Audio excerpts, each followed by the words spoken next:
The regular season is heating up, new stars are emerging, and that means more opportunities to win up to 25 times your cash on Prize Picks, the most exciting way to play daily fantasy sports. Just select 2 or more players, pick more or less on their projection on a wide variety of stats, and place your entry. It's that easy. Let it fly to turn $10 into $250 with just a few taps. Easy gameplay, quick withdrawals, and injury insurance on your picks are what make Prize Picks the #1 daily fantasy sports app. Watch your favorite players and get paid doing it this basketball season. See your entries make progress during the game or make new entries for the second half in the fourth quarter. 3-pointers, assists, rebounds, and everything in between are yours for the taking. Join the Prize Picks community of more than 7 million players who have already signed up. Right now, Prize Picks will match your first deposit of up to $100. Just download the Prize Picks app and use code GET100. That's code GET100 on Prize Picks for a first deposit match of up to $100. Prize Picks. Pick more, pick less. It's that easy.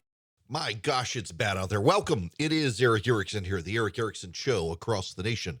The phone number, if you want to be on the program, 877-973-7425. Good gracious. At 8:30, they released the inflation numbers, and it's bad.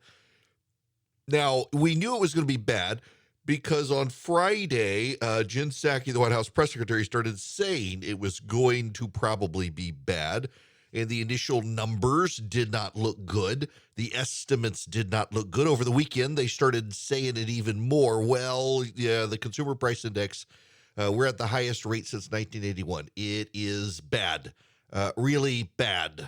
And it's probably not going to get any better. We are expecting Republicans to make a really big deal out of this.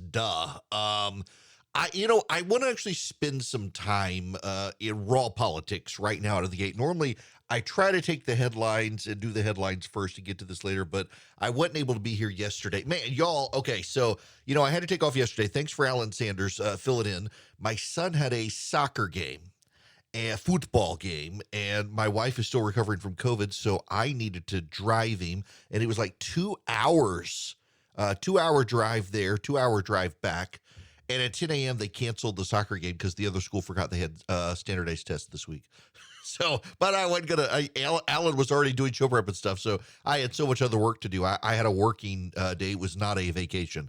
I worked all day, but nonetheless, all the stuff I wanted to talk about. And now let's just spend some time on the doom that is facing the Democrats. It is actually intensifying with the new data. I want to begin with a piece from Politico, and really the headline says it all with this piece. A sour and angry America poised to punish Dems this fall. Dun, dun, dun. Now, here's the subtitle. This is very important. Biden and his top advisors know that the window to change the economic narrative through executive action is rapidly closing. This is how it begins. It's Ben White in Politico. The professionals who track American attitudes towards the economy say they can see the trouble coming. Angry voters slammed by higher prices and scarred by 2 years of fighting the pandemic are poised to punish Democrats in midterm elections, according to some of the leading experts in consumer sentiment and behavior. And with inflation persisting and Russia's war on Ukraine stoking uncertainty, there are indications that public sentiment is getting worse, not better, posing a growing threat to Democrats' already slim chances of holding on to Congress, they say. The widely watched University of Michigan Consumer Confidence Survey recently touched its lowest level in almost 11 years.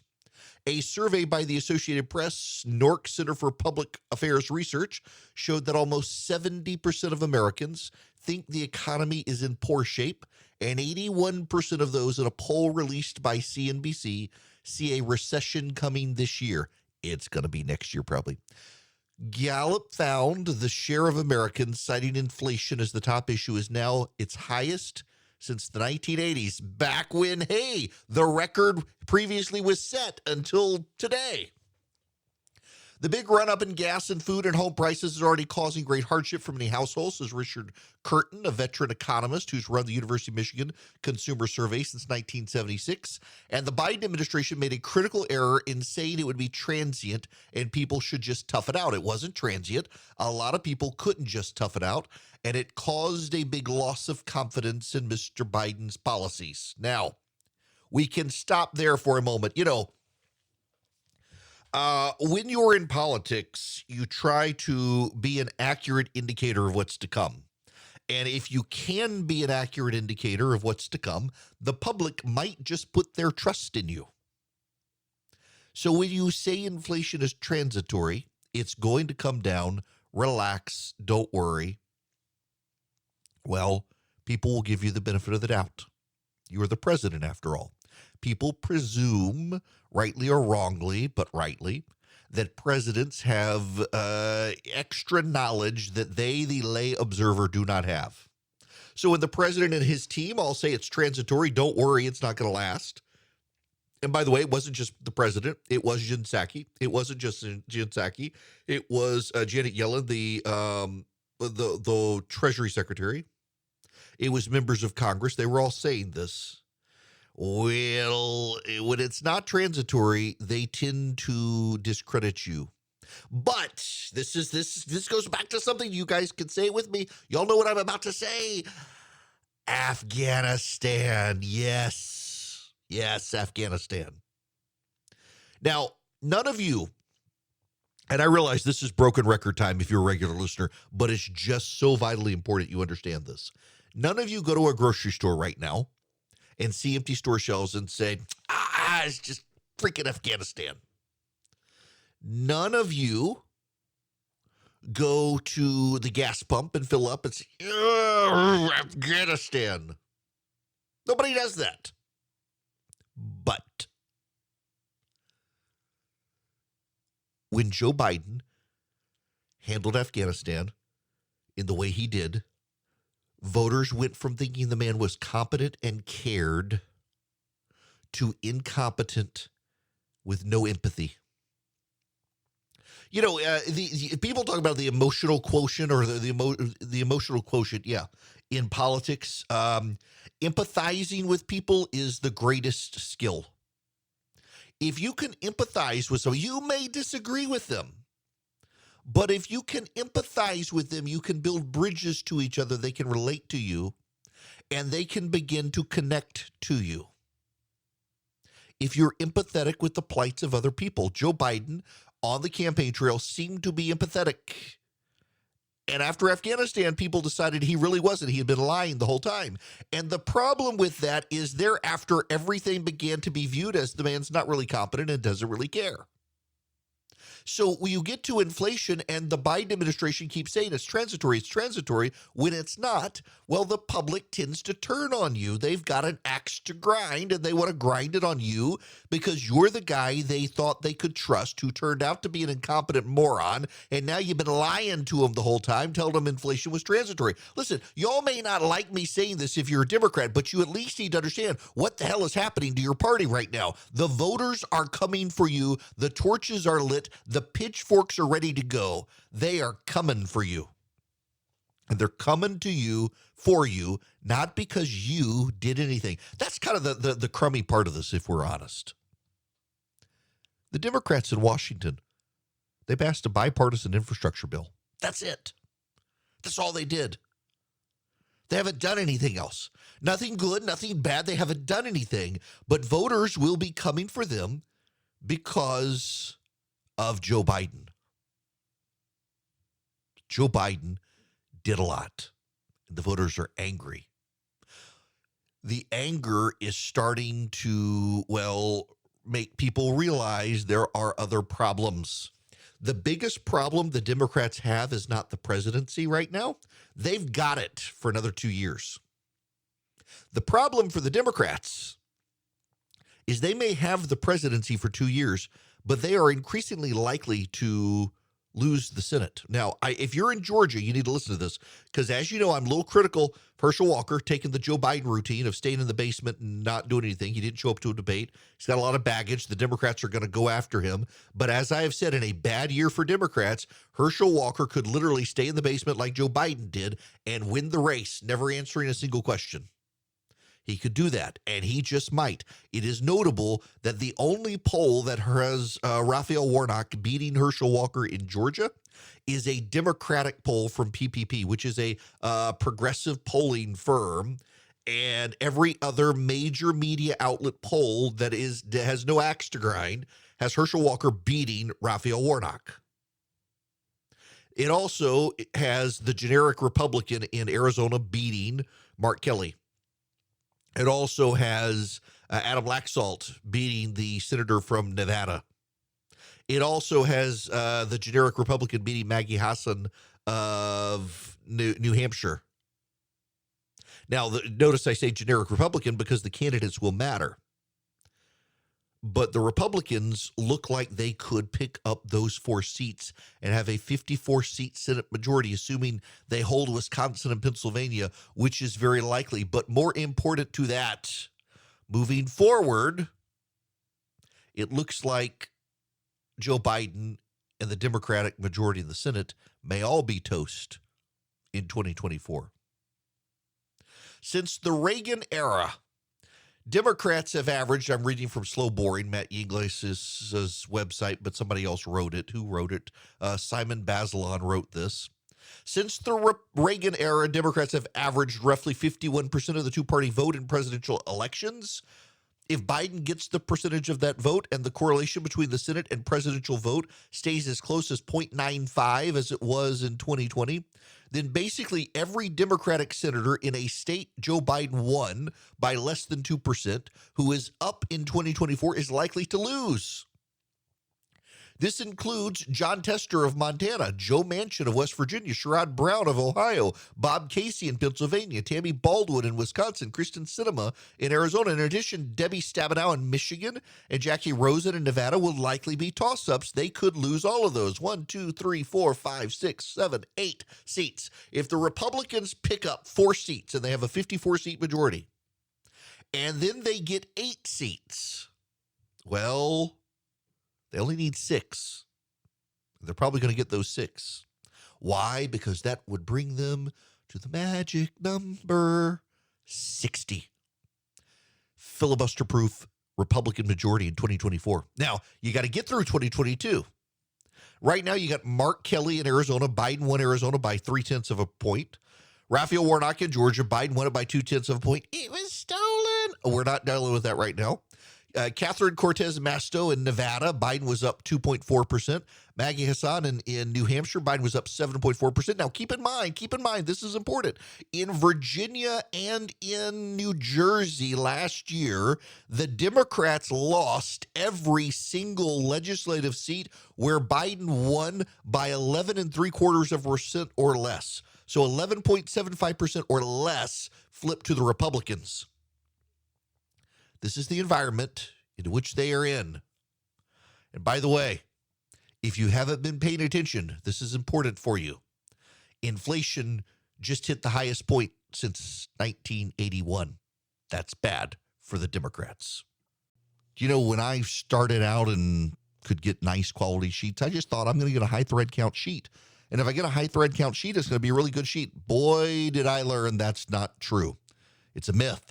Boll and Branch, however, uses the best 100% organic cotton threads on planet Earth for superior softness and a better night's sleep. You can get a really good high thread count sheet, but if the underlying sheet is, well, crap, it's not going to work for you. Boll and Branch, however, my gosh, their sheets aren't just buttery, breathable, and impossibly soft to start, but they have the number one sign of a really good sheet. The more you wash them, the softer they get over time. And they don't tear up. They just get soft. It's perfect. You can try Boll and Branch. They're the highest quality threads on earth for superior softness and a better night's sleep. They're so luxurious, they're beloved by 3 United States presidents. And they've got over 10,000 stellar reviews. I'm one of them. I love my Boll and Branch sheets. You can feel the difference the moment they come out of the bag, and every wash It's just, man, they just transition to softer and softer. They're fantastic. Right now, get 20% off site-wide April 11th through 17th only at bollandbranch.com. That's Bold and Branch, BOLLAND branch.com for 20% off site-wide April 11th to April 17th, bollandbranch.com. Okay, with all the doom and gloom and we're not done, by the way, there's more out there we need to discuss before we move on to other things. But with all the doom and gloom out there, can we just, for a moment, please, can I just ask, on behalf of everyone, what on earth was Donald Trump thinking endorsing Dr. Oz in Pennsylvania? There's some great candidates there. The McCormick guy is actually a pretty good candidate with an interesting background, and he's probably going to be the nominee. Dr. Oz. So Hannity is apparently friends with the guy, and if press reports are to be believed, so is the former First Lady. And they both kind of push Trump towards this. I have no idea what's going on, but it's not good. And so David McCormick, who is the billionaire candidate running against Dr. Oz himself, very, very wealthy. Well, McCormick dropped all the opposition research today, and it kind of just makes you wonder again. So Trump said essentially in the endorsement that, well, women will vote for him because they've seen him on TV. Yeah, that's probably why they won't. Here's the Oppo ad from the McCormick campaign. I'm Dave McCormick, and I approve this message. The real Mehmet Oz. Senator Clinton, one of the smartest people I've ever met. Dr. Fauci is too, but he's a very disciplined leader. Yes. He's a wonderful scientist. We need to work with China. And I love working in China. Challenging your beliefs about what it means to be male or female. How do we keep guns out of the wrong person's hands? The greatest national security threat that we have is obesity. And we haven't had any interaction with President Trump at all. Mehmet Oz, a complete and total fraud. Now, you should know when he's talking about obesity, he's with Michelle Obama, talking about her nutrition program. Remember when she screwed up school lunches and made kids no longer want to eat school lunch? Yeah, he had her with him to talk about how good it was. He's done an entire show on normalizing transgenderism. He's done multiple shows calling for gun regulation in this country. He's very pro-China, among other things, and this is who Donald Trump endorsed. Now, this is the problem. Now, contrast this one with Ted Budd, a good dude in North Carolina who is probably going to be the nominee. Governor McCrory, Pat McCrory had been ahead there for a long time, but Ted Budd is now surged into the lead. WRAL News has a new poll up.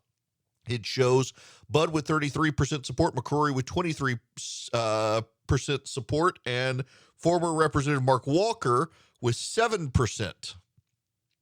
Budd looks like he's surging into the lead there, and he very well could take that spot.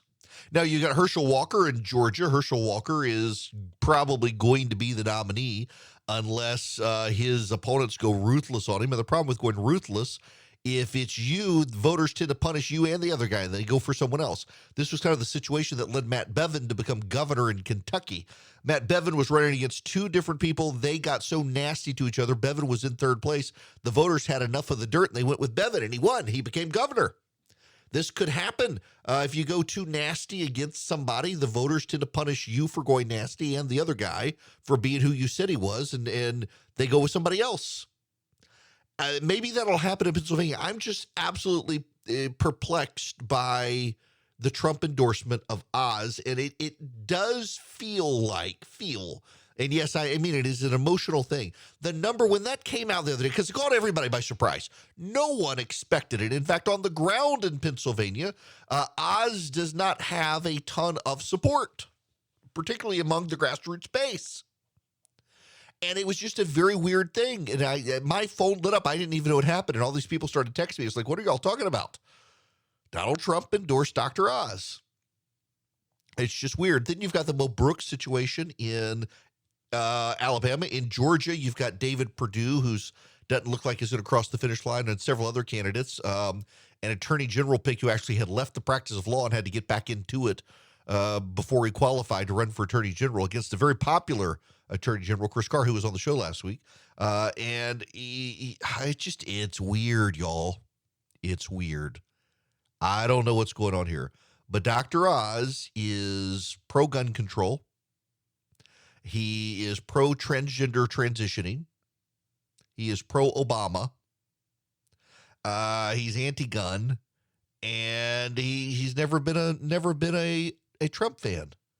I don't get this one. Of all the ones to get, that's the one I don't get. Now, that gives Democrats some hope, frankly. See, the Democrats are truly in the view, if you talk to them privately right now, that it's bad for them. The Democrats know it's bad for them. Their saving grace, the thing that gives them hope, and it's the hope that's going to kill them, is that the Republicans will self-destruct. That really is where their heads are in the whole dynamic. They hope genuinely, truly, that the Republicans will self-destruct. And if you have a ruthless primary in Arizona, you have a ruthless primary in Georgia, you have a ruthless primary in Pennsylvania, it could happen. Now, the Democrats have their own problems in Wisconsin, where it looks like the far left of the far left, because the Democrats are doing that. They're infighting so much. The moderate, more mainstream Democratic candidates are killing each other, and it's allowing a progressive to rise, which plays right into Ron Johnson's hands for his reelection campaign. So it really depends on who self-destructs first. And you know, some Republicans will self-destruct, but probably not a lot. This is such a bad year for Democrats.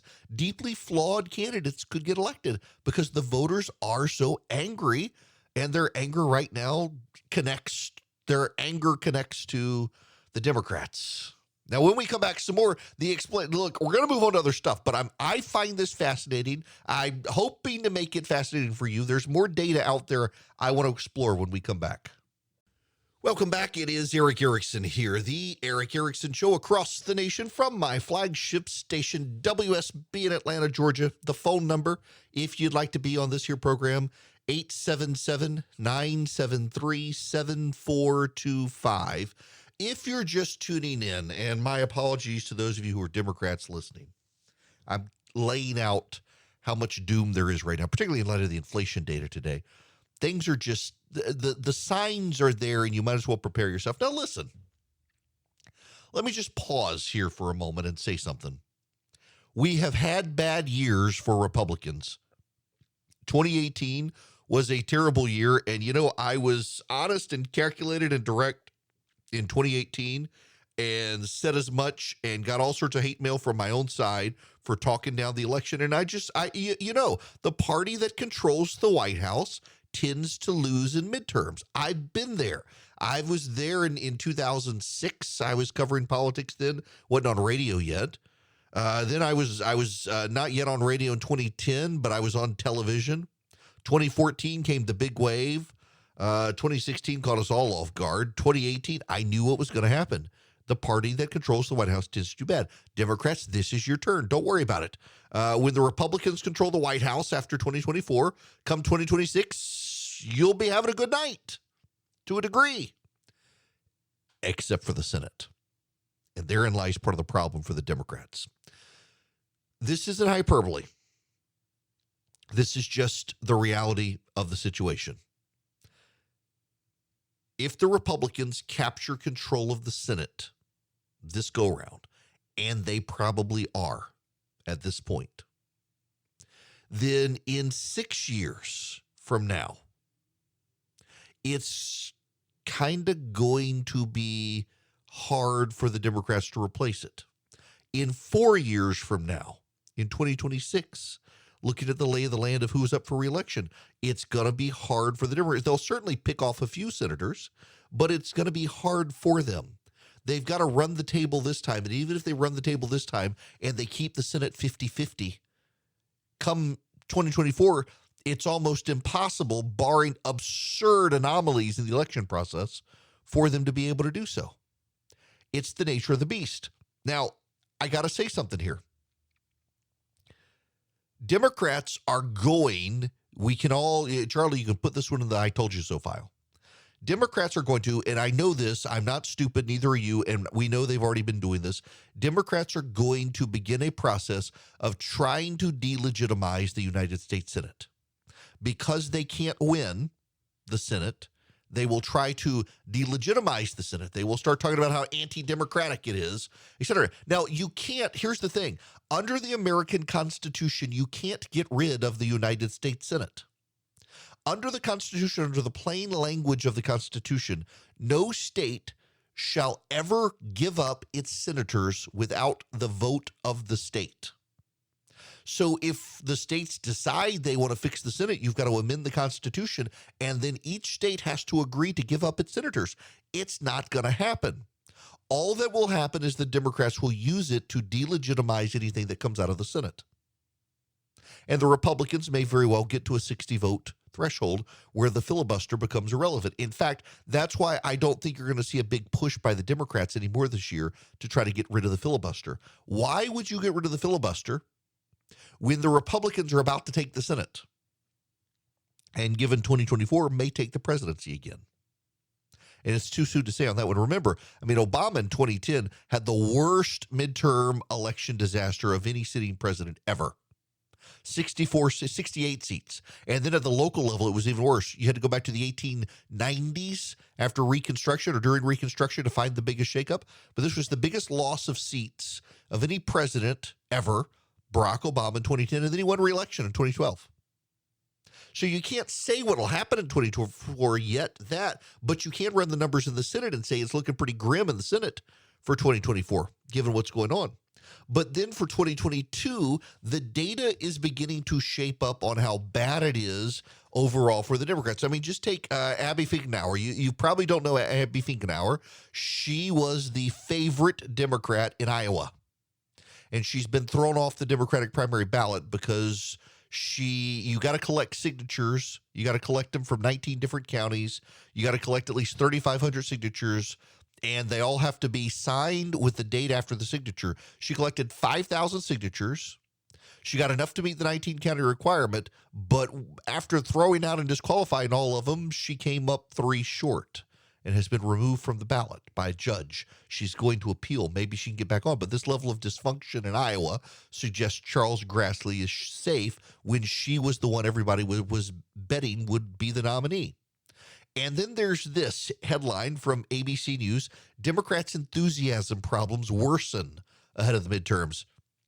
The COVID outbreak coursing through official Washington isn't keeping President Joe Biden off the case or off the road, with the president set to outline new gun regulations and visit Iowa and North Carolina. Democrats need to generate all the momentum they can muster. The latest ABC News Ipsos poll shows a yawning enthusiasm gap for the party ahead of the midterms, with numbers that look even worse upon closer inspection. Looking at those most and least eager to vote this year tells an important aspect of the story. Among Republicans, 55% say they are enthusiastic about voting in the midterms, compared to just 35% of Democrats, a number nearly identical to strong enthusiasm among independents, 34%. Meanwhile, 13% of Democrats say they are not at all enthusiastic about voting, a segment of voters, of course, that will be the hardest to draw off the sidelines. Only 5% of Republicans say the same, an encouraging sign. Breaking things down by age offers some insight. Only 23% of 18 to 29-year-olds and 28% of 30 to 49-year-olds say they're enthusiastic, compared to 47% of 50 to 64-year-olds and 60% of those 65 and older. Voters in their 20s and 30s powered Biden's victory in 2020, and they're traditionally less likely to vote than the older people, particularly at a midterm, and now because they're depressed over the state of play. By the way, there is no movement in Biden's approval, from the economy to Ukraine to crime to immigration to inflation. By the way, that reminds me, over the weekend, the ABC News, or not the ABC News poll, that's the one we're just talking about, the CBS News poll was brutal for the Democrats. Absolutely brutal. You had this commentary of all things on MSNBC. But if all those employed people can't buy groceries, we have a serious problem. Kitchen table, too. It's kitchen table, but Mika, it's more than just messaging. It's more than whether or not Democrats have a slogan that says Democrats deliver. It's what are we actually going to do to intervene to try to lower prices, lower inflation, until people see that happen and feel it in their pocketbooks. Sometimes I don't think the messages matter. Sometimes it's a problem. It's a problem. Exactly. And you got to show you're dealing with the problem, because let's remember that all of this happened while the Democrats were in power. You told us to put you in power. We put you in power, and now I can't afford the life I'm living. You've got to tell me how you're going to deal with that, because I put you in power there to understand me, not to preach to me. Joe. That's Al Sharpton talking, by the way. That's Al Sharpton. And the Pew poll. There's been a 26-point shift to the Republicans from college-educated men, a 12-point shift in men with no college degree. The Dems only have a 4-point lead now with women with a college degree, and women with no college degree have shifted to the Republicans by 2. Y'all, those are dangerous, dangerous numbers. And the fact that on MSNBC they're starting to be candid and honest, well, follow the money as well. That's a big sign. The Republican Governors Association raised $33.1 million in the first quarter of the year, besting the Democratic Governors Association by nearly $10 million during the first 3 months. The Republicans are going to play. And by the way, some of that money will be spent on primaries like with Brian Kemp. But great googly moogly. It's not just the Democratic Governors Association. The National Republican Senatorial Committee outraised the Democrats in the Senate. The National Republican Congressional Committee, NRCC, for the House of Representatives outraised the Democrats there. The Republican State Legislative Association, the RSLA, that focuses on state legislatures, they've outraised the Democrats. The outside leadership PACs for the Democrats in the House and the Senate have been outraged by the Republican leadership PACs of Kevin McCarthy and Mitch McConnell, following the money. That's always a warning sign for a party when the money moves away from them. Remember, back in 2018, the money moved pretty rapidly to the Democrats. The big donor dollars started flowing for the Democrats. In 2020, at the presidential level, Joe Biden's team outpaced the Republican team when you take into account all the outside money that was spent. These are particularly problematic times for the Democrats because they're trying also to try to get something done. As I mentioned earlier, they haven't done anything. They did bipartisan infrastructure, nothing else. And one of the reasons is because they kept stabbing Joe Manchin in the back, and he got furious. This is a headline from the Politico. The new White House rule: do not talk about Joe Manchin. The fate of President Joe Biden's domestic agenda may hang on his administration's ability to do just one simple thing: shut up. 4 months after Biden's Build Back Better plan collapsed amid a bitter back and forth with Joe Manchin of West Virginia, the White House is taking a final shot at resuscitating its social spending bill, and this time it's vowing a sharply different approach to negotiations. Top Biden officials are keeping their ambitions vague. They're steering clear of firm deadlines. More importantly, they're trying as hard as possible to just not talk about it. They do not want to antagonize Joe Manchin, who is signaling he's up for a deal. By the way, Kristen Sinema says the deal is dead on arrival in her book. They need to spend no more money right now. So they can get to Joe Manchin. They may not be able to get to Kristen Sinema now. They're going to pour all of their energy into this. They're not going to get nearly what progressives want. They could lose this again and get another black eye. It's just not a favorable situation for the Democrats in America right now. Now, listen, again, I don't want to keep the pile on, but you need to understand what you're looking at here. We are April 12th of 2022. The primaries have begun. The general election is not until November. And historically, presidential polling declines between now and November. It is very rare in a midterm election to have a president's popularity go up. Let me say that again. It is rare in a midterm election to have a president's popularity go up. The president has in the Real Clear Politics polling average, disapprove 53.8, approve 41.4. So he's got a spread of 12.4%. Reuters has him down 5. Economist has him down 7. Politico has him down 13. Quinnipiac has him down 14. Marist has him down 16. Harvard has him down 16. NBC News has him down 13. Y'all, these are terrible numbers for a sitting president of the United States. And he's now going to try to negotiate with Joe Manchin and may get another black eye. This isn't smart of the White House. Well, I got an email from a listener. I did not make it to the Masters. You know, y'all can follow me on Instagram at EW Erickson. That's where I kind of live life, and you would have known I wasn't able to make it. My wife was still too sick on Saturday. I had to take the son to soccer. And listen, I got a lot of people saying, oh, you should have just let somebody else. Y'all don't understand the situation with getting his gear on. I wouldn't want to inflict that on anyone else. But also, my wife was sick. I wasn't going to leave my wife even for the Masters. As much as I wanted to, she was sick. She is recovering from COVID. We had this awkward moment yesterday where I had to call the doctor's office. This morning, I had to take my son in for an assessment for, ADHD or whatever. We don't want to do a medicated approach.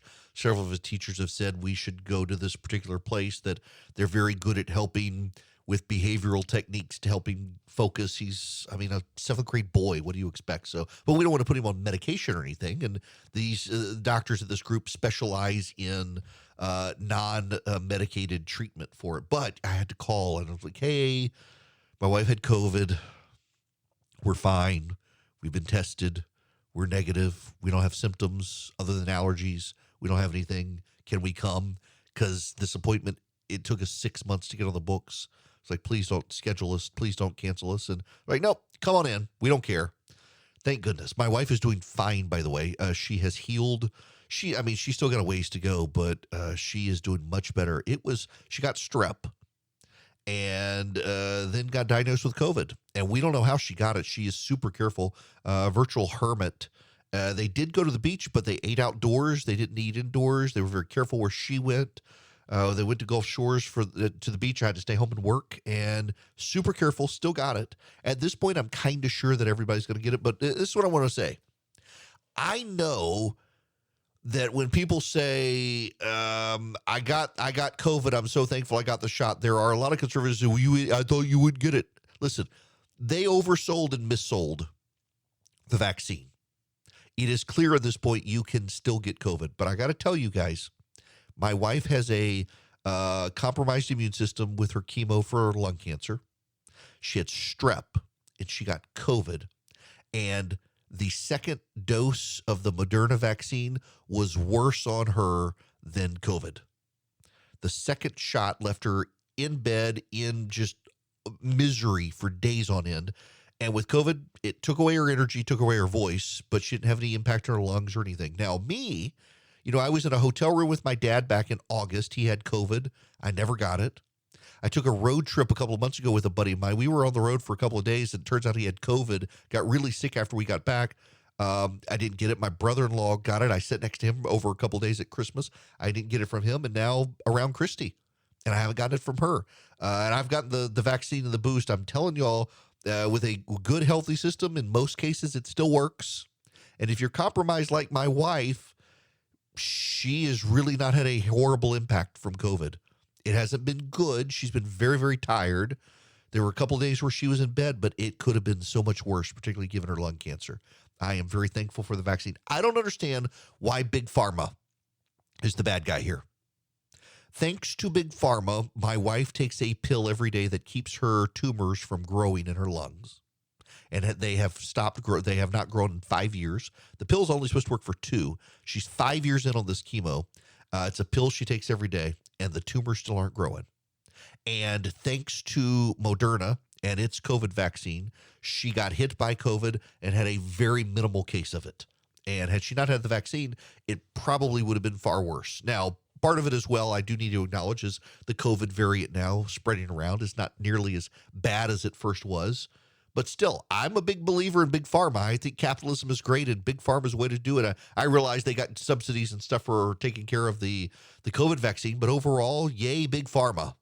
I don't understand why they're the bad guy for so many conspiracy theorists and others out there when they have given us so many life-saving treatments. Now, That said, I didn't get to go to the Masters. I'm entering the lottery for next year. I know I'm going to lose again. I have tried for 21 years and have lost that lottery every damn time. But a buddy of mine said he'll take me next year. So I'm going to go. Good Lord willing and the creek don't rise, next year I will go to the Masters since I couldn't go this year. I watched it at home on my really big TV, and it was fantastic. I don't typically watch golf on TV, but I watch the Masters on TV. And watching that game was just amazing. Some of those hits and so much luck. You know, this is one of the things that just confounds me with golf is how lucky so many shots can be. So Scottie Scheffler, the winner, actually had a really bad day on Sunday. It was not a good round of golf for him. Had he had that before, no one would even be talking about him. But he had consistently 2 good days of golf.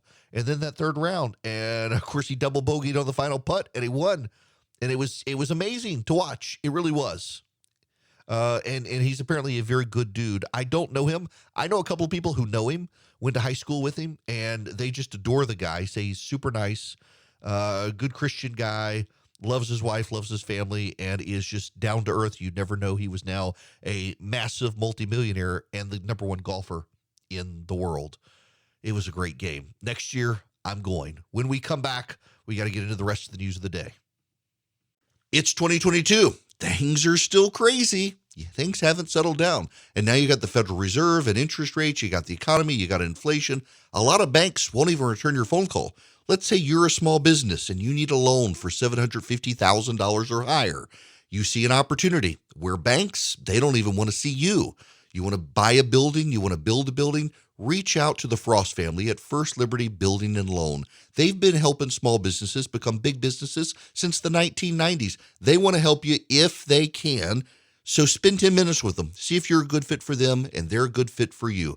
Their website is firstlibertyga.com. That's firstlibertyga.com. Again, you need a loan, $750,000 or higher. You're a small business and you see an opportunity to grow. Share it with the Frost family and see if they can help you. Firstlibertyga.com. That's firstlibertyga.com. First Liberty Building and Loan can help businesses nationwide become bigger businesses.